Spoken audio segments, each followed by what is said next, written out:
James Blunt in 1973. Good morning, everybody. It's 8:16, 71 degrees out there, headed for a high of, it's going to feel like over 100. It's Monday. On Monday mornings, we get a chance to chat with Kenneth O'Neal. Good morning, Kenneth. Morning, sir. How are you? Great. It's good to have you back from overseas. Well, that's looking good. well. That's good. Wonderful. Yes, it was a very nice trip. Very nice trip. That's wonderful. Yeah, we missed you though, but now I'm glad you had a great time. I just have to figure out what day it is. What day? Yeah, I remember those. Jet lag is a killer, I'm telling you. Oh, man. And the older you get, the harder the jet lag. Oh, my. Okay. Great. It's time for the word for the week. We want to write it down, and we want to use it in our language and in our actions. We want to make sure that we know what it is. And this week, I have to admit, it's a tough word. Character. Something lacking. Ooh, we'll probably get into that. But character is not you, but I'm No, wait, don't jump ahead of me. I'm going to cover that.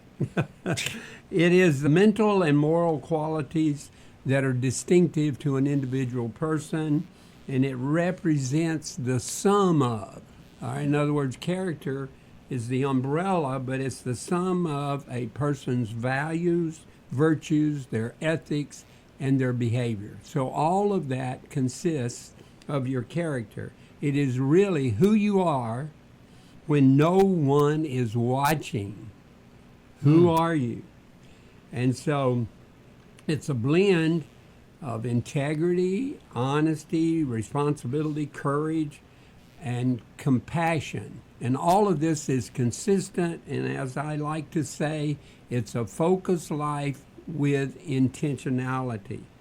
And so we like to go back and see where these words, where they came from.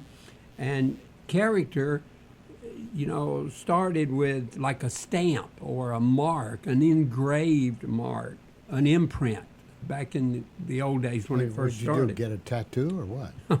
Maybe they did. I'm not sure.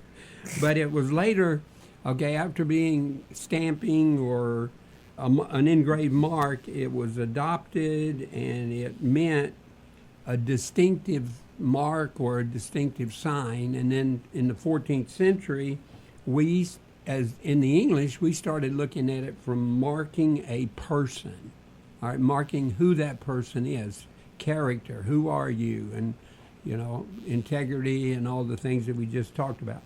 And what I really want to do here is before we go any further here with this, I need to make something very clear. This presentation is crystal clear. That's right. We want to make it that. This is not about pointing the finger at anybody. I mean, we're all here, and I think our listeners is that we care about the growth of people, we care about leadership, and we want to make a difference in the world. So we're talking about character, and really the decrease in character over the last 25 years. And so what I'm trying to do is just to create a conversation. We talk about let's don't stop talking to each other. That's one of the problems we have in the world. We can't have effective communication because people don't want to talk. So they're disinterested and they just kind of want to walk away. They have an iPhone or something. Yeah, they get on their phone. So what are the positives that come from having a strong character?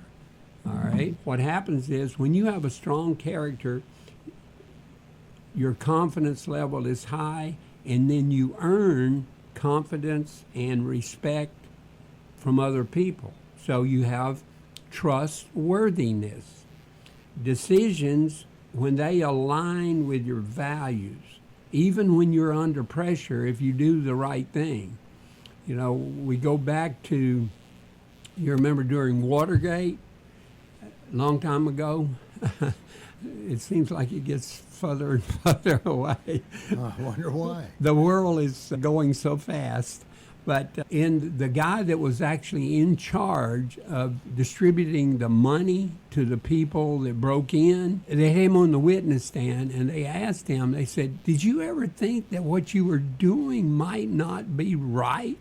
And he says, oh yeah, I thought about it a lot of times. And why did you do it? And his answer was peer pressure.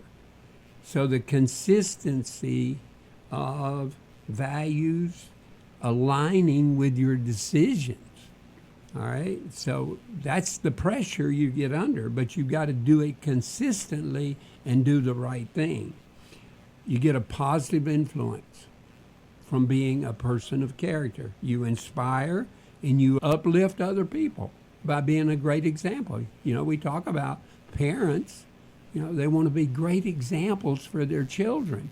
The children learn because of the example, not because of what you tell them, it's what you do.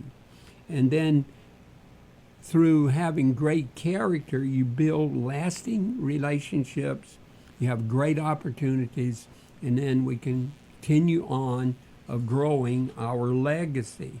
Now, what happens is that the statistics show here that we, in the last 25 or 30 years, the character and the culture has declined, all right? Because we put the image over integrity. We put performance over principles.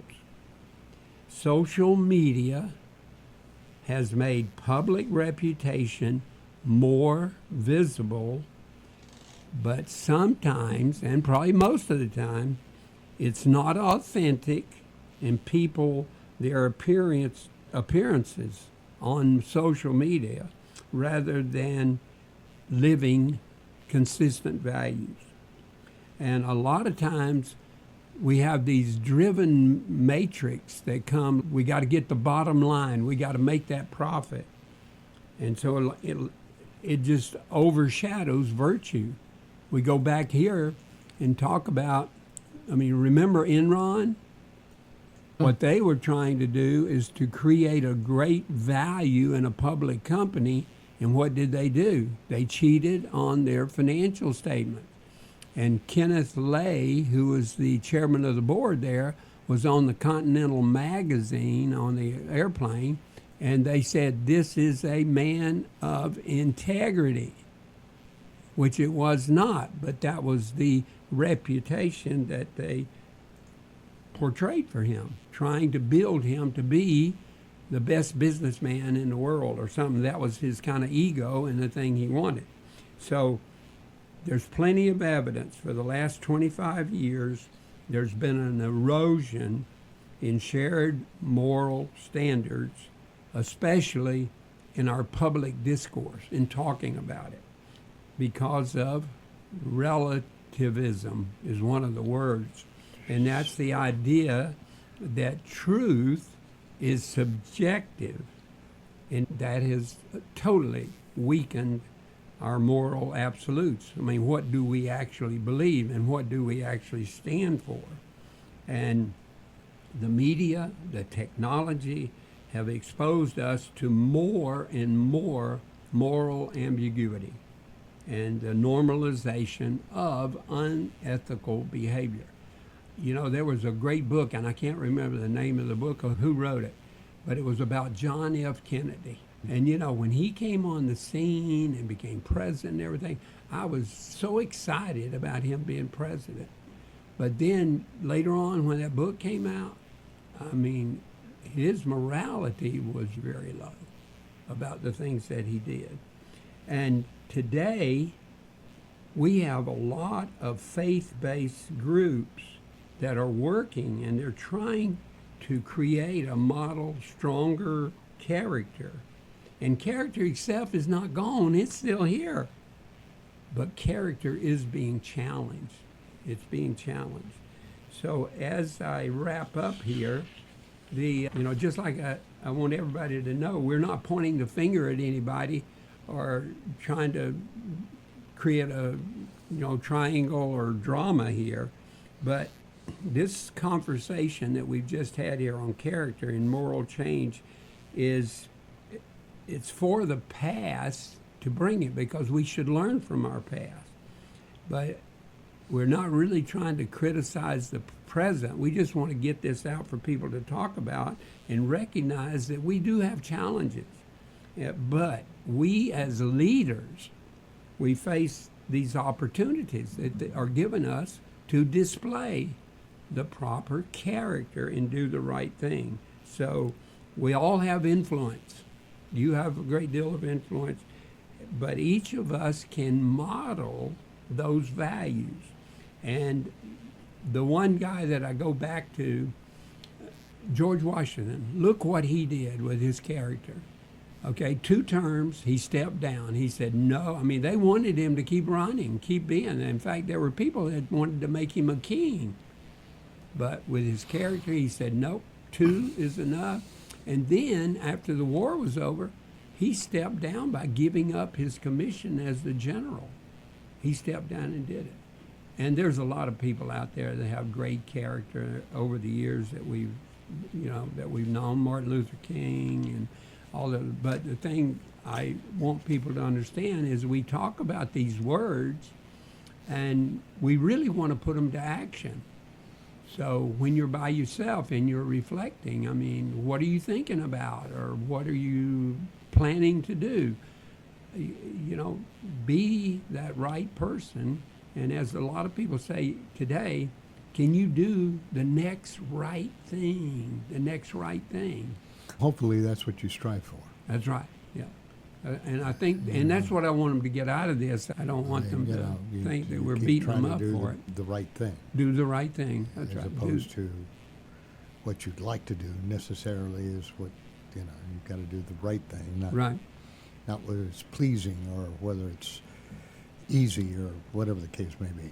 And Jim Rohn, he used to say, don't wish things were easier, wish you were better. Yeah. There you go. Be better. Yeah. Kenneth O'Neal, ladies and gentlemen, if you'd like to chat with him, you can email him at merger@windstream.net. Oh, you got it. And they can call or text. I forgot. 830-285-7010. 830-285-7010. And the call and the advice is absolutely free. Oh, and the coffee. It's probably free, too, if you want to go get coffee. All right. Thank you very much. Thank you. Good to have you back. Thank you. He'll join us next week, same time, same place, for the Word of the Week, where this week happens to be, look at your character.